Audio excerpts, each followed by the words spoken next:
نوری academy Malegaon YouTube channel پر آپ کا استقبال کیا جاتا ہے۔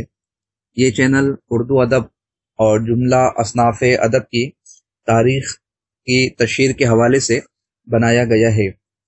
حال ہی میں ایک فلم رانی پدماوتی کے نام سے ریلیز ہونے والی ہے، جس کو لے کر کافی ہنگامہ آرائیہ جاری ہے۔ چونکہ یہ فلم بیسڈ ہے تاریخ کے حوالے سے، اردو ادب کی منظوم داستان کے حوالے سے، اس لیے اس حقیقت کو اس آڈیو آرٹیکل کے ذریعے پیش کیا جا رہا ہے تاکہ اردو ادب سے تعلق رکھنے والے جان لیں کہ اس میں آدھی حقیقت ہے اور آدھا فسانہ ہے۔ آدھی حقیقت یہ کہ صوفی شاعر ملک محمد جائسی کی یہ منظوم داستان ہے، اور آدھا فسانہ یہ کہ تاریخ اور ادب سے اس کا کوئی تعلق نہیں ہے۔ فلم میکر شروع ہی سے مسلم سلاطین اور بادشاہوں کے حقیقی کرداروں کو مسخ کرنے کی کوششیں کرتے آ رہے ہیں۔ وہ یہ باور کرانا چاہتے ہیں کہ ہندوستان کے بادشاہ صرف عشق و محبت، ساگر و مینا اور ساز و آہنگ کے رسیا تھے، اور رات دن انہی مشغلوں میں پڑے رہتے تھے۔ اگر آپ کو تاریخ سے واقفیت ہوگی تو آپ یقیناً جانتے ہوں گے کہ مشہور فلم ساز اور ہدایت کار کے آصف نے مغل اعظم نامی فلم بنائی تھی، جس میں شہزادہ سلیم اور دربار شاہی کی ایک رقاصہ انارکلی کے معاشقے کی منظر کشی کی گئی ہے۔ حالانکہ یہ ایک فرضی داستان ہے، مگر بیشتر لوگ، خاص طور پر وہ لوگ جنہوں نے اس فلم کو دیکھا ہے، اس کہانی کو حقیقی کہانی سمجھتے ہیں۔ بعد میں خاص طور پر انارکلی کے نام سے فلم بھی بنائی گئی، حالانکہ تاریخ میں انارکلی نامی کسی عورت کا ذکر نہیں ملتا۔ ہاں، یہ اور بات ہے کہ امتیاز علی تاج نے اس نام سے ایک ڈرامہ، فرضی ڈرامہ تخلیق کیا ہے۔ اسی طرح جودھا اکبر کے نام سے بھی ایک فلم منظر عام پر آ چکی ہے، جس میں جودھا نامی ایک خاتون کو اکبر کی بیوی بتایا گیا ہے۔ اس خاتون کے حوالے سے بھی محققین میں اختلاف پایا جاتا ہے۔ بعض محققین کا تو یہاں تک خیال ہے کہ جودھا نام کی کوئی خاتون اکبر کی بیوی تھی ہی نہیں۔ اسی طرح شاہجہاں کو بھی ایک فلم تاج محل میں ایک دیوانہ عاشق کی صورت میں پیش کیا گیا ہے، جو ہر وقت اپنے محل کے باغات میں عشقیہ غزلیں گاتا پھرتا ہے۔ حالانکہ ان کے حالات میں لکھا ہے کہ وہ ایک نیک دل، عابد و زاہد بادشاہ تھے، نمازوں کے پابند تھے اور ہمیشہ باوضو رہتے تھے۔ یہ صحیح ہے کہ انہیں اپنی بیگم سے، جنہیں ممتاز محل کا خطاب دیا گیا تھا، بے پناہ محبت تھی، اور ممتاز محل کے انتقال کے بعد شاہ جہاں نے ایک یادگار مقبرہ بھی تعمیر کروایا ہے، جو محبت کی لازوال یادگار بن گیا۔ اس کے علاوہ فلم میں جو کچھ مناظر پیش کیے گئے ہیں وہ محض زیب داستان کے لیے ہے، ان کا حقیقت سے کوئی تعلق نہیں۔ ایسی ہی ایک فلم رضیہ سلطان بھی ہے، جس میں سلطان التمش کی بیٹی رضیہ سلطان کو اپنے محافظ جمال الدین یاقوت حبشی امیر آخور کے عشق میں گرفتار بتایا گیا ہے۔ حالانکہ رضیہ سلطان کے سوانح نگاروں نے لکھا ہے کہ یاقوت حبشی رضیہ سلطانوں کو اپنی بیٹی کی طرح سمجھتا تھا اور رات رات بھر ان کی خوابگاہ کے باہر پہرا دیا کرتا تھا، یہاں تک کہ سفر و حضر میں بھی ان کے ساتھ رہتا۔ فلم سازوں نے ایک پابند شریعت اور باحجاب خاتون کو بھی آبرو باختہ بنا کر پیش کر ڈالا ہے، اور اب رانی پدماوتی کے ذریعے سے وہ علاؤالدین خلجی نامی حکمراں کو بدنام کرنے کے در پر ہے۔ در حقیقت پدماوت اودھی زبان کا پہلا رزمیہ ہے۔ یہ ایک منظوم داستان ہے جس میں جنگ و جدال کی باتیں بیان کی گئی ہے، جسے صوفی شاعر ملک محمد جائسی نے 1540 میں تحریر کیا ہے۔ یہ چتوڑ کے راجپوت راجا رتن سین اور رانی پدمنی کی محبت کا قصہ، اور علاؤالدین خلجی کے رانی کے عشق میں مبتلا ہونے اور چتوڑ قلعے پر چڑھائی کرنے کی داستان ہے۔ کہانی کی تاریخی حیثیت بہت ہی متنازع ہے، لیکن اسے راجپوتوں کے یہاں خاص تاریخی و نسلی تقدس حاصل ہے۔ چونکہ اس فلم کی وجہ سے کئی بڑے تنازعات نے جنم لیا، اور اب نوبت کچھ اور ہی آن پہنچی ہے، اس لیے اس تناظر میں مزید کچھ باتیں جان لینے کی اشد ضروری ہے۔ جیسا کہ ہم نے ابھی بیان کیا کہ اس فلم کا مرکزی خیال 1540 میں لکھی گئی طویل نظم پدماوتی سے لیا گیا ہے، جس کے خالق صوفی شاعر ملک محمد جائسی ہے۔ ان کی یہ منظوم داستان ریختہ نامی ویب سائٹس پر اویلیبل ہے، جسے سامعین پڑھ سکتے ہیں، دیکھ سکتے ہیں، مطالعہ کر سکتے ہیں۔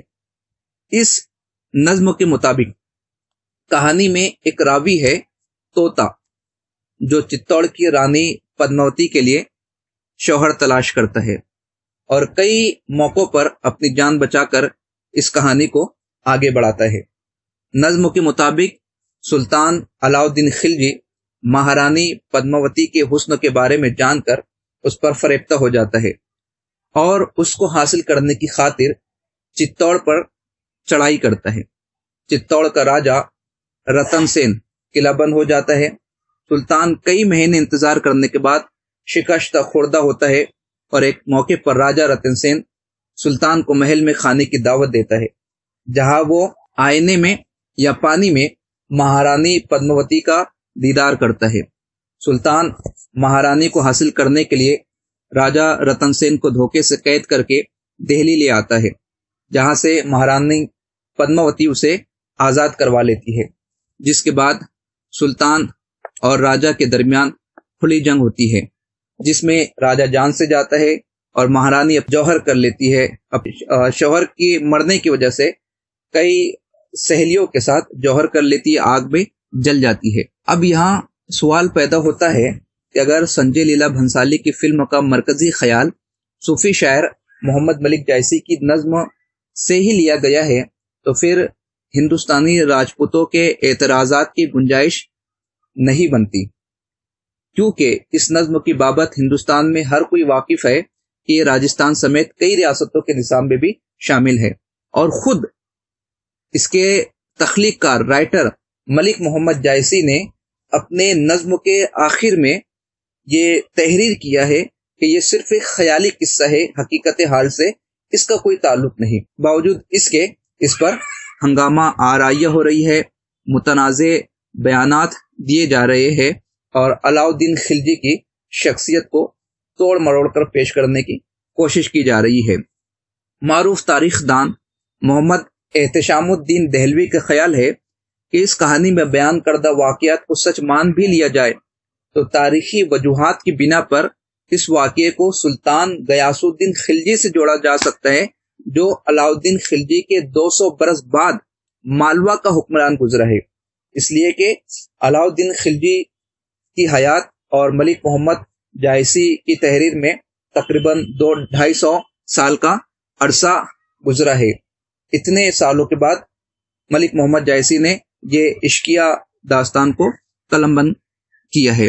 تو یہاں پر معروف تاریخ داں محمد احتشام الدین دہلوی یہی بیان کر رہے ہیں کہ اگر اس واقعے کو فرض کر لیا جائے، سچ مان لیا جائے، تب بھی اس کا رشتہ علاؤالدین خلجی سے نہیں جوڑا جا سکتا۔ تاریخی حقائق کی چھان بین کی جائے تو کئی طرح کے تضادات سامنے آتے ہیں۔ مثال کے طور پر ملک محمد جائسی کی نظم کے مطابق علاؤالدین خلجی اور راجہ رتن سین کے مابین 8 سال تک مسلسل جنگ ہوتی رہی، جبکہ تاریخ بتاتی ہے کہ علاؤالدین خلجی نے ایک ہی بار میں چتوڑ کو فتح کر لیا تھا۔ اسی طرح سلطان علاؤالدین خلجی کے زمانے میں چتوڑ کے راجہ رتن سین تھے ہی نہیں، بلکہ اس دور میں جو راجہ تھے وہ لکھن سین تھے۔ تاریخ دانوں کے مطابق غیاث الدین خلجی کے زمانے میں چتوڑ کے راجہ رتن سین تھے۔ تو یہاں پر علاؤالدین خلجی کی شخصیت کو پیش کرنا یہ ایک تاریخی تضاد ہے، جس سے اجتناب کرنا ازحد ضرور۔ اب ایک خاص پہلو یہ نکل کر آتا ہے کہ اس صورتحال میں تاریخی پہلوؤں کے تناظر میں جو تشویشناک پہلو ہے وہ یہ کہ اب تک اس طرف زیادہ توجہ نہیں دی گئی کہ صوفی شاعر ملک محمد جائسی کی نظم کا متن تاریخی حقائق پر مبنی ہے یا نہیں۔ اس طویل نظم کے 2 حصے ہیں، جن میں تخیلاتی طور پر سلطان اور مہارانی کا قصہ بیان کیا گیا ہے اور حقیقت سے اس کا کوئی تعلق نہیں تھا۔ کیونکہ سب کچھ تاریخ کے کاغذات میں درج ہے۔ ہندوستان میں ترک نژاد علاؤالدین خلجی 1296 میں دہلی کے سلطان بنے تھے۔ ان کے 721 سال بعد یہ فلم پدماوتی بن رہی ہے، جبکہ ملک محمد جیسی کی نظم 1540 میں لکھی گئی۔ جس وقت یہ رزمیہ داستان لکھی گئی اس وقت ہندوستان کے حکمراں شیر شاہ سوری تھے۔ علاؤالدین خلجی نے جب چتوڑ فتح کیا تو ان کے ہمراہ معروف عالم اور اردو کے مشہور شاعر حضرت امیر خسرو بھی تھے۔ اس وقت کے مورخین میں حضرت امیر خسرو سمیت کسی کی لکھی ہوئی تاریخ میں اس قصے کا کوئی تذکرہ تو بہت دور کی بات ہے جھلک تک نہیں ملتی، جبکہ حضرت امیر خسرو نے سلطان علاؤالدین کے نام پر 5 کتابیں 2 سال کے عرصے میں تصنیف کی ہے۔ ان کتابوں کے مجموعے کا نام خمسہ رکھا گیا ہے، جسے آج بھی قارئین کرام پڑھ سکتے ہیں، استفادہ کر سکتے ہیں۔ اسی طرح علاؤالدین خلجی اور ملک کافور کی جو فتوحات تھی اسے حضرت امیر خسرو نے خزائن الفتح کے نام سے تحریر کیا ہے، اور ایک اور کتاب چتر اور درباش کے نام سے حضرت امیر خسرو نے تحریر کیا ہے، مگر اس کتاب میں کہیں پر بھی حضرت امیر خسرو علیہ رحمہ نے راجہ رتن سین یا رانی پدماوتی کا ذکر نہیں کیا ہے۔ اس کے طویل عرصے بعد تاریخ فیروز شاہی لکھی گئی، جس میں سلطان علاؤالدین خلجی کی کمزوریوں اور خرابیوں کو بھی بیان کیا گیا، مگر اس تاریخی کتاب میں بھی پدماوتی کے ساتھ کسی تعلق کا تذکرہ نہیں ملتا۔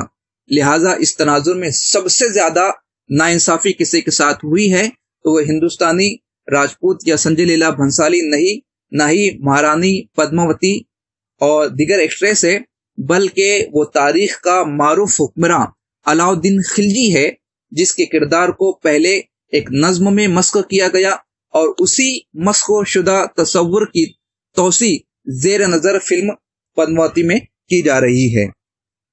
پدماوتی جیسے خیالی کردار کے لیے تو ہندوستان میں ایک طوفان برپا ہے، مگر افسوسناک پہلو یہ ہے کہ ایک حقیقی اور انصاف پر مبنی کردار علاؤالدین خلجی کو جس بری طرح مسخ کیا جا رہا ہے اس پر کوئی بات کرنے کو تیار ہی نہیں۔ اس تاریخی خیانت کے مرتکب تمام متعلقہ افراد تاریخ کو جواب دہ ہوں گے۔ اس فلم میں علاؤالدین خلجی کو کچھ اس طرح پیش کیا جا رہا ہے جیسے وہ کوئی وحشی، سفاک، جنگلی جانور اور ظالم حکمراں ہو، نوچ نوچ کر کھاتا ہو، عجیب و غریب کپڑے پہنتا ہو، لیکن در حقیقت وہ اپنے دور کے بہت مہذب شخص تھے، جنہوں نے کئی ایسے اقدامات کیے جن کے اثرات آج تک نظر آتے ہیں۔ ان کا شمار ہندوستان کے سب سے روشن خیال حکمرانوں میں ہوتا ہے۔ جس گنگا جمنا تہذیب کے لیے ہندوستان مشہور ہے اور جسے بعد کے حکمرانوں نے آگے بڑھایا ہے، اس کی ابتدا علاؤالدین خلجی ہی نے کی تھی۔ حضرت امیر خسرو نے خزائن الفتح میں چتوڑ کی فتح کو مفصل بیان کیا ہے، لیکن وہ بھی اس واقعے کا ذکر ملک محمد جیسی نے جس طرح کیا ہے کرتے ہی نہیں۔ حضرت امیر خسرو چتوڑ کے فتح کے عینی شاہد تھے، لیکن ان کے ہاں پدمنی کا کوئی ذکر نہیں۔ اگر جنگ کی طے میں واقعی رانی پدماوتی کی کشش کار فرما ہوتی تو حضرت امیر خسرو جیسا بے ریا شاعر اسے ضرور بیان کرتا۔ یہاں یہ سوال بھی پیدا ہوتا ہے کہ چونکہ اس واقعے کا بیان کرنے میں سلطان کی توہین تھی، اس لیے ہم عصر مورخین نے اسے خلاف مصلحت قرار دے کر بیان ہی نہ کیا ہو۔ لیکن یہ بھی حقیقت ہے کہ تاریخ فیروز شاہی عہد علاؤالدین خلجی کے بہت عرصے بعد فیروز شاہ تغلق کے زمانے میں لکھی گئی۔ اس میں علاؤالدین خلجی کے نقائص بیان کیے گئے، عیبوں کو گنایا گیا، ان کے کردار پر انگلیاں اٹھائی گئی۔ اگر پدمنی والا واقعہ سچا ہوتا تو اسے ان کتابوں میں صاف صاف لکھ دیا جاتا اور تاریخ فیروز شاہی کی مصنف کو کوئی تعامل بھی نہ ہوتا۔ چنانچہ تاریخی ناقدین اس قصے کو رد کرتے ہیں۔ ایسے پس منظر میں ضروری ہو جاتا ہے کہ سوشل میڈیا کے ذریعے سے یا فلم بینی کے ذریعے سے اپنی تاریخ سے آگاہی حاصل کرنے کے بجائے کتابوں سے استفادہ کیا جائے، کتابوں سے دوستی کی جائے اور اپنی صحیح تاریخ کو دوسروں تک پہنچانے کی مکمل کوشش کی جائے۔ اس کے بعد کے لیکچر میں علاؤالدین خلجی کی مکمل بائیوگرافی کو ہم پیش کرنے کی کوشش کریں گے، تاکہ ہمیں علم ہو کہ جس حکمراں کے تعلق سے بیان بازیہ شروع ہے اس کا کردار کیسا تھا اور انہوں نے ہندوستان پر کس طریقے سے حکومت کی تھی۔